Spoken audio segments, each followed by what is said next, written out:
Hello मेरे प्यारे प्यारे दोस्तों, आपके अपने चैनल समझ समझ के समझना में बहुत बहुत स्वागत है। आज नवरात्र का पहला दिन है। माता रानी आप सभी के घर में खुशियां लाएं, आपके घर में सुख शांति बनी रहे। जय माता दी। तो चलिए हम लोग वीडियो को स्टार्ट करते हैं। आप लोगों को जैसे पता है कि हम लोग समास पढ़ रहे हैं। समास में हम लोगों ने समझ लिया कि समास क्या होता है, समास के भेद हम लोगों ने समझ लिए हैं। अव्यय भाव समास पढ़ लिया है, तत्पुरुष समास पढ़ लिया है, कर्मधारय समास पढ़ लिया है, द्विगु समास पढ़ लिया है। आज हम लोग द्वंद्व समास पढ़ेंगे। तो चलिए स्टार्ट करते हैं। द्वंद्व समास, जैसा कि आप लोगों को पता है कि समास में दो पद होते हैं, पूर्व पद और उत्तर पद। पूर्व पद, इसमें क्या है, द्वंद्व समास में पूर्व पद और उत्तर पद दोनों पद प्रधान होते हैं। और इसमें क्या होता है, जैसे हमने अव्यय भाव समास में पढ़ा था कि उसमें सिर्फ हम इसलिए बार बार आपको हर वीडियो में बता रहे हैं कि अव्यय भाव समास में क्या होता है, तत्पुरुष में, कि जिससे आपका रिवीजन हो जाए। अव्यय भाव समास में पूर्व पद प्रधान होता है, तत्पुरुष समास में उत्तर पद प्रधान होता है। कर्मधारय समास में हम लोगों ने पढ़ा था कि वो कंडीशंस पे है, जहाँ पे विशेष्य होगा वही पद प्रधान होगा। फिर हम लोगों ने पढ़ा था जो है, और हम लोगों ने क्या पढ़ा था, हाँ, हम लोगों ने द्विगु समास पढ़ा था। द्विगु समास में भी उत्तर पद प्रधान होता है। तो फिर हम लोग आज स्टार्ट करते हैं द्वंद्व समास। द्वंद्व समास में क्या होता है कि दोनों पद प्रधान होता है। इसमें दोनों पद में एक पद कोई भी संज्ञा या विशेषण हो सकता है, ये भी संज्ञा या विशेषण हो सकता है। अब हम लोग उदाहरण समझते हैं। और हाँ, इसमें जैसे रात और दिन, देखिए रात भी जो है, रात और दिन, रात दिन क्या है, संज्ञा है। तो इसमें रात दिन, रात जो है पूर्व पद हो गया और दिन उत्तर पद हो गया। तो रात और दिन, तो इसमें क्या है, और इसके बीच में आप जब इसका योजक चिन्ह हटाएंगे तो इसमें और या ऐसे लोप चिन्ह छुपे मिलेंगे आपके। अगर आप इसमें योजक चिन्ह हटा करके लगाएंगे, इसका समासिक विग्रह करेंगे तो और दिखेगा, या दिखेगा, अथवा दिखेगा, ये सब चीजें आपको दिखेंगी बीच में। जैसे पाप और पुण्य, पाप और पुण्य, ठीक। तो और दिखा ना इसमें, पाप या पुण्य, ये भी हम कर सकते हैं, या भी यहां लगा सकते हैं। सीता और राम, सीता और राम, सीता और राम दोनों अलग अलग, इसमें दोनों पद की प्रधानता होती है। द्वंद्व समास की यही एक विशेषता है कि इसमें दोनों पद की प्रधानता होती है।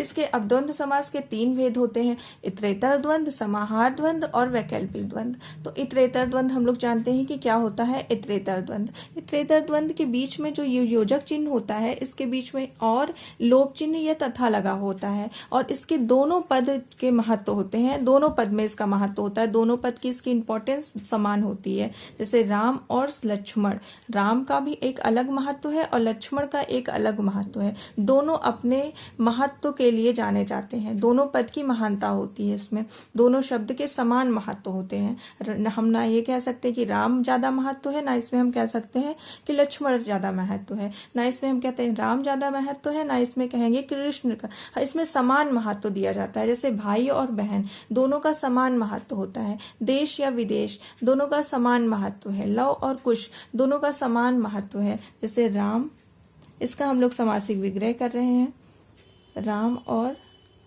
लक्ष्मण, ठीक। अब इसमें राम और कृष्ण, ठीक।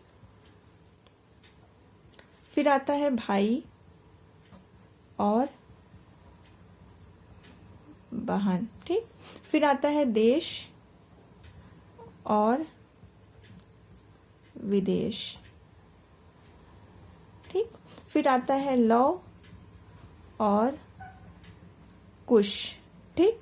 इसमें आपको क्या दिखा, हम राम तथा लक्ष्मण ये भी कर सकते थे, राम तथा कृष्ण भी कर सकते थे, भाई तथा बहन भी कर सकते थे, देश तथा विदेश भी कर सकते थे, लव तथा कुश भी कर सकते थे। तो बीच में इसका योजक चिन्ह का लोप होकर के और तथा बीच में आपको दिखेगा समासिक विग्रह करने पर, और इसमें दोनों पद की जो है समान महत्व रहेगा। अब समाहार द्वंद्व, समाहार द्वंद्व में इनके पदों के अर्थ के अतिरिक्त उसी प्रकार के अन्य अर्थ भी क्या ज्ञान होता है। तो इसमें क्या होता है कि इसमें आप दोनों का अर्थ समान होता है, दोनों का अर्थ इसमें समान नहीं, इसमें दोनों का अर्थ समान होगा, लेकिन इसमें क्या होगा कि एक अन्य अर्थ निकलेगा आपको में।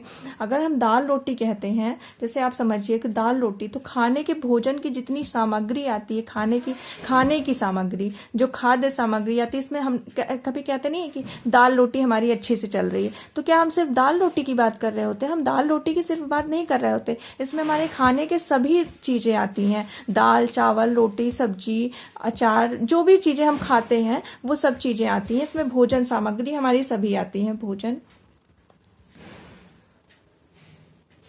भोजन सामग्री, ठीक,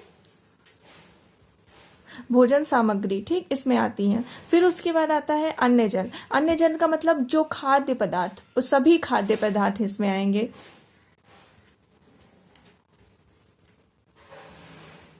खाद्य, इसमें सभी खाद्य पदार्थ आएंगे, ठीक। और इसमें जो है मोटा ताजा, तो मोटा ताजा का मतलब क्या होता है कि वो सिर्फ मोटा है और ताजा है, इसका मतलब ये नहीं होता। इसका मतलब कि हष्ट पुष्ट हेल्दी इंसान है। अगर कोई कह देता है कि वो मोटा ताजा है, तो हम उसका अर्थ क्या निकालेंगे कि वो हष्ट पुष्ट है।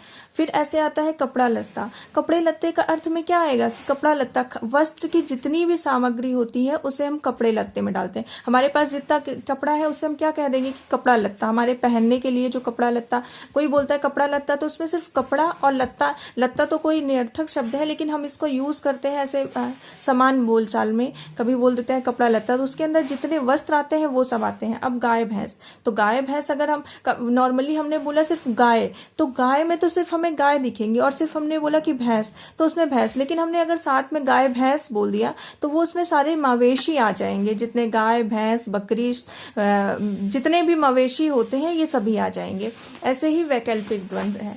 वैकल्पिक द्वंद्व में आपको जो योजक चिन्ह होगा, योजक चिन्ह के बीच में या अथवा दिखेगा। इसमें जो है दोनों विरोधी भाव में दिखेंगे। अगर आपको बीच में जो है, पहली बात तो योजक चिन्ह हम हटाएंगे तो वहां पे या दिख सकता है या अथवा दिख सकता है, और इसमें जो है विरोधी भाव होगा। इसका विरोध आप कह सकते हैं कि विलोम शब्द हो सकता है, जैसे भला या बुरा।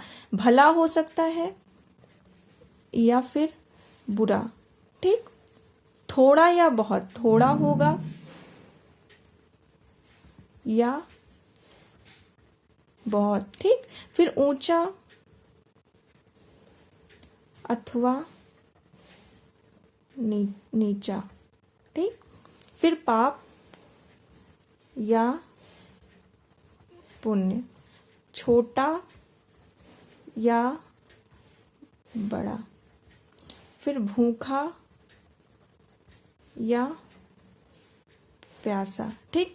इसमें दोनों क्या होगा कि अलग अलग शब्द दिखाई देंगे आपको। वैकल्पिक द्वंद्व में भला होगा तो भला ही होगा, बुरा होगा तो बुरा होगा। या वाला अर्थ बीच में अगर आप लोप चिन्ह का वो करेंगे तो इसमें आपको या का जो है बोध होगा, या फिर अथवा का बोध होगा यहाँ पे। और यहाँ पे विरोध का आपको भाव उत्पन्न होगा। आपको जैसे लगेगा कि विरोधी, आप फील करेंगे कि इसमें विरोध, जैसे भला होगा या बुरा होगा तो इसमें विरोधी शब्द नहीं है, इसका विलोम है।